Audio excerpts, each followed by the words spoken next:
the half-life and all that stuff, so then it adds up. You have to calculate this, so you're actually not just like on 250, so it adds up to like 375 even. What?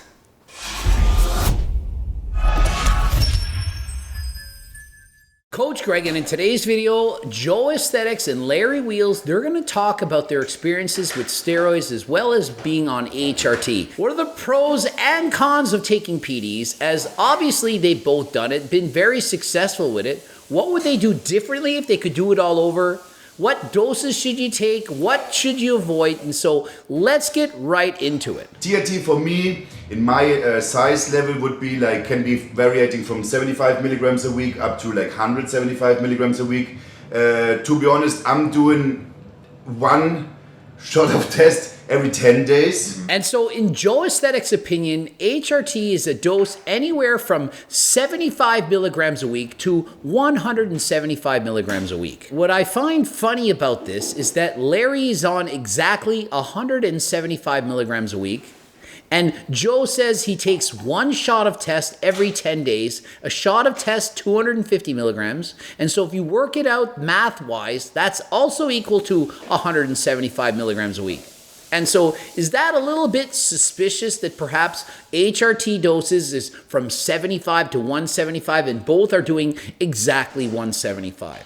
And listen, HRT doses can be lower than 75 or higher than 175. It all boils down to, what does your doctor think that you need? And so we can debate all day long. Is 200 milligrams a cycle? Is 250 a cycle? Is 100 a cycle? Are you at an advantage of taking HRT even if your dose is only 75 milligrams? What if you're in the normal reference range? What if you're not? What if you're below? What if you're above?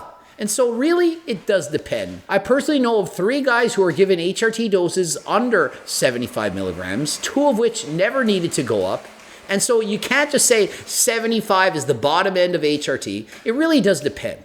And it does stand to reason. It depends on how big you are. Imagine if you're 6'8", 350 pounds like the Mountain, do you really think his HRT dose is going to be the same as someone who's 5'2" and 120 pounds? Of course not. Guys bigger needs more. Same as food. Bigger bodies oftentimes need more food. Not always, but it's often the case. People also, you have to understand, right? If you take, let's say, 250 every 6 days, and the half-life and all that stuff, so then it adds up. You have to calculate this, so you're actually not just like on 250, so it adds up to like 375 even. What? No, you don't calculate in the half-life, and if you're doing 250 milligrams every 6 days, it's not like doing 350 milligrams a week. If you want to know what it's like, you quite literally take the amount you're doing per how many days. For example, if it's 250 milligrams every 5 days, you take 250 divided by 5, that's 50, and you multiply that by how many days are in a week. 7. 7 times 50 equals 350. And so it's quite easy to calculate. Perhaps grade 9 math, you can calculate exactly how much testosterone per week. The one thing that you do need to understand is the ester weight does make a difference. For example, if you're doing test suspension or test prop, you're going to get a lot more actual testosterone out of 100 milligrams than if you're doing a slower acting ester like enanthate or cypionate. And so if you're doing 100 milligrams of test prop a week, you're getting approximately 87 milligrams. But if you're doing test sip or enanthate, it's about 67 milligrams. And so clearly you're getting a lot more test if you're using propionate than if you're using enth or sip. But when we're discussing HRT, it's almost always with longer esters. To me, it makes no sense to be injecting prop. You're gonna have to do it every single day to allow more stable blood levels. But I have had clients in the past with HRT prescriptions from other countries using prop. I simply don't agree with it. But hey, you gotta listen to your doctor. I just think it's a lot better not having to pin and inject every single day. Me, I started doing my shots sub-Q. Oh yeah? Yeah, I started doing sub-Q. Don't need a harpoon anymore. Yeah. No more pain while injecting or muscle soreness after injection. It's completely painless. Yeah, wait. So you do sub-Q like daily then? No, I do it just like every 4 days. Larry Wheels, he's done with doing injections intramuscular. He does it subcutaneous, which is just under the skin. He can do this with an insulin syringe, perhaps a 29 gauge. And rather than injecting every 10 days as Joe Aesthetics was doing, he's doing it every 4 days. This allows for a more stable blood level. But for me, when I inject testosterone sub-Q, I often will get some swelling, some irritation, a red blotch on my skin, and so I don't like it. I personally prefer to do an intramuscular injection. I use a 27 gauge needle. It's a lot thinner, 1¼ inch, and I do my deltoid every 5 days. But if you want more stable blood levels, you can certainly do it more frequently. But for me, I feel this is fine. I don't have any up and downs in terms of my libido, energy levels, and this is the prescription that my doctor gave. At first, they wanted me to do it every 14 days. I said, come on, can I not do it more often than that? They gave me a prescription once every 7 days. Over the course of several years, it was switched to doing it every 5 days. By the 6th and 7th day, I started to feel unlike myself. I didn't have the same energy I did earlier in the week. And so please discuss with your doctor over the frequency of your injections. And if you're having troubles with SHBG being too low, too high, or too much estrogen, you're probably best bet to pin more frequently than last time. And so Larry says when he would pin his HRT every 7 to 10 days, he could notice a change up and down, mood swings, libido changes. And for me, that is just too infrequent. And if you do want to pin less frequently, there are slower releasing testosterone such as test decanoate and test undecanoate.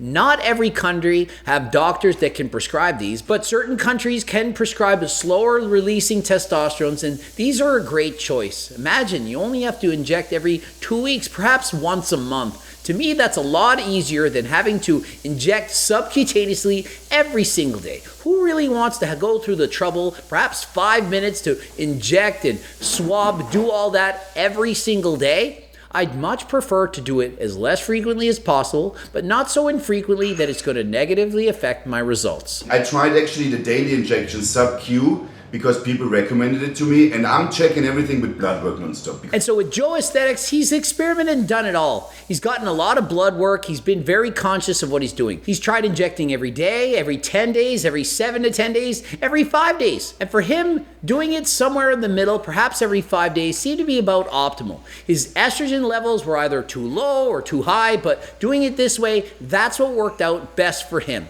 And so that's the point. Get your blood work done, ask your own doctor, and don't listen to what anyone else is doing. Just because I do my shots every 5 days, and that's what my doctor thinks I should do, versus somebody else does it every day, doesn't mean that's right for you. Find out what works best for you. I don't know if you've been experiencing estrogen differences with your TRT levels now. No, not at all. And so with Larry, estrogen, it's never a problem. On HRT, no problem. Doesn't need any anti-estrogens. He's good. Even in the off season, injecting 500, even the 2,000. Never needed to worry about gyno. Never had problems with estrogen. For most people, it would be a nightmare. So please understand we all have different genetics. Testosterone and other PDs are going to all affect us differently. And so please get your blood work done and check it out for yourself.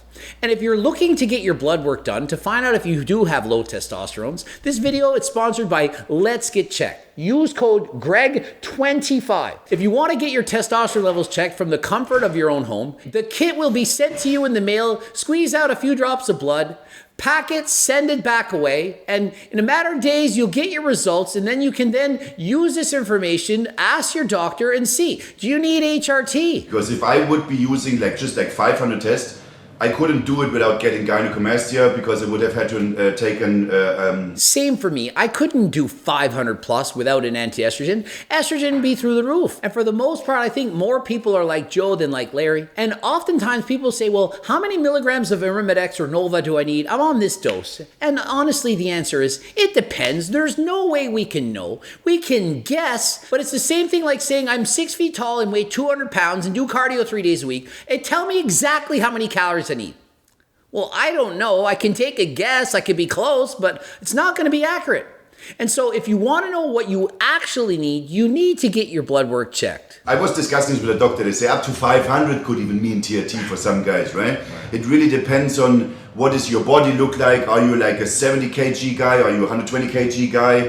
What is your height? How long are you already training and all this? And so Joe does point out that, well, your HRT dose, according to other people, could be as high as 500 milligrams. And so at the start, he said it's 75 to 175, but he's just trying to take a guess. That's for most people, but he does realize that it can most certainly be higher than 175 milligrams. My personal opinion, it's not actually HRT. If the doctor says, yeah, you need 3, 4, 500, it's not that you need it, it's perhaps that you want it. There's a difference between replacement testosterone doses and optimized testosterone doses. If your body is naturally making 5, 6, 700 nanograms of testosterone a week, and you want to be optimal, perhaps you want 1200. I don't know that. That's not my decision to make. But what I do know is that's most certainly going to be an advantage, and you are not at all natural.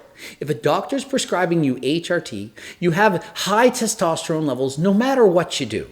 You could not sleep, you eat improperly, you're stressed out, you still have enough testosterone. In comparison to the natural lifter who's partying all night, not getting any sleep, stressed out, skipping meals, well, it's going to be a lot harder for them to build muscle than you who can get away with a lot more. I personally never really felt good with taking a lot of testosterone.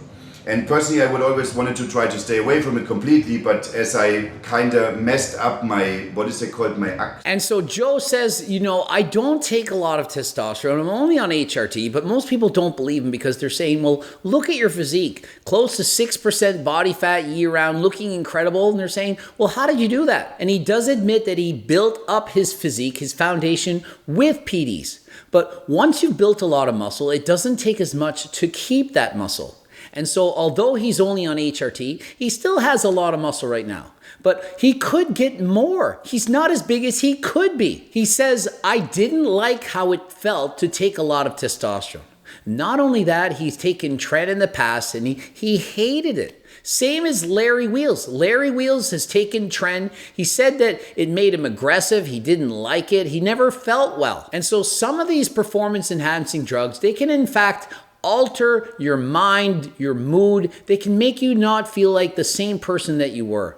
And so if it's negatively affecting you, then don't do it. Not everyone responds the same to performance-enhancing drugs. For me, for the most part, I was very fortunate. No matter what I took, it wasn't that bad. What's bad is the diet. When you're 5% body fat, drugs or no drugs, you're going to feel like garbage. You're hungry all the time. You don't have energy. It's simply going to put you in a bad mood. And so oftentimes people say, yeah, it's the steroids that are causing you to be like that. Is it really? Or the fact that they haven't eaten enough food for months? I was off for a year, right? This was my longest, was 1 year and 2 months where I was off.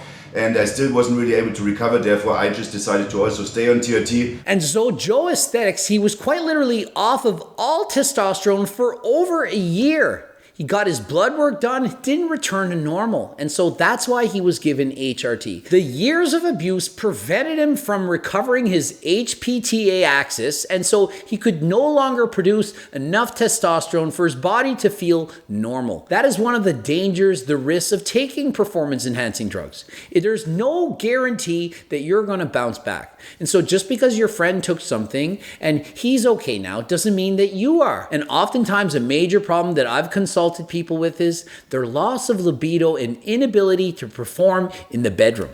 A lot of times they take PDs, things are great, but later on, years down the road, they still can't feel like themselves in the bedroom.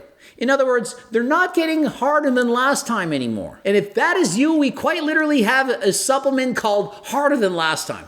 It's for getting harder, not just in the gym, it's for in the bedroom. And so whether or not this is a problem from taking PDs, well, you can always give Harder Than Last Time a try. And if you do have low testosterone, you can in fact try G-Tress. This is the top of the line formula, the best you can get. It contains all the same ingredients as 3-Test. As you know, Tom Catalee, Ali's favorite, Fedogia agrestis, and ashwagandha, as well as a host of other vitamins and minerals that you need for optimal testosterone production. And these are not the testosterone boosters of old. 5 to 10 years ago with the horny goat weed and so on, these were not very effective.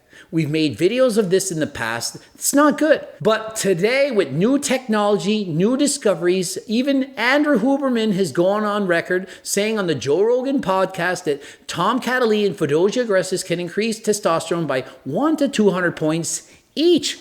I have friends taking 3 tests alone and their testosterone nanograms per deciliter gone from the 300s to the 700s. If you don't believe me, give it a try for yourself. Go and ask other people. I'm not making this up. Even Jeff Nippert is taking 600 milligrams of ashwagandha. Hope you learned a bit about HRT. Should you go on it or not? My advice, don't do it. At least train as hard as you can for as long as you can. And if you do take it, please use the lowest dose possible and only do any of this with the advice and consent of your doctor. If you get proper sleep, eat healthy, and train consistently in the gym, not for months, but for years, and you love what you do, I guarantee you're going to be happy with the results. The problem is people start comparing themselves to other people. Oftentimes those individuals are on performance-enhancing drugs, and so they feel like they're not accomplishing enough. Well, why don't you feel good? Compare yourself to yourself, and if you're getting better, you should feel good. There's only one person in the world that can be the best. And so out of 7 billion people, what are the odds that's you? 1 in 7 billion. And so should you only compete? Should you only train? Should you only study? Should you only do anything to be the best in the world? Of course not. Being the best is about being your best. We can all be our own personal best. All 7 billion of us on this planet, we can all strive to be our own personal best, to self-actualize and be the best human being that we can be. And so forget comparing yourself to other people. Forget needing to use PDs. Just do what makes you happy. Don't break the law. Subscribe and then click the bell button. Watch those 2 bloops. Comment for the algorithm. Don't forget the cookbooks, the training books, the Circle Diet book, coaching plans by me and my team. And until next time, I am out.